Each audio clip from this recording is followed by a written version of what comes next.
लफ्ज आ गया ब्लेंड करने के लिए अरकान साथ। ये देखो पहली आवाज के भ, दूसरी आवाज क्या है ऊ भू जो आज हमने सीखा है, ठीक है।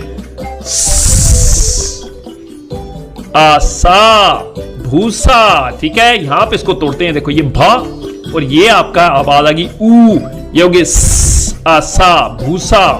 भूसा क्या भूरे रंग का भालू, ठीक है, चाकू लेके भूसे के पास खड़ा और उसने देखो फाइनली मछली पकड़ ली चाकू से, पता नहीं शिकार किया क्या किया, बहरहाल मछली पकड़ी है। तो भूसा ये होता है, ये देखें ये जो भूसा होता है इसको हम भूसा कहते हैं, हे जिसको इंग्लिश में कहते हैं, ठीक है, गंदम का भूसा होता है।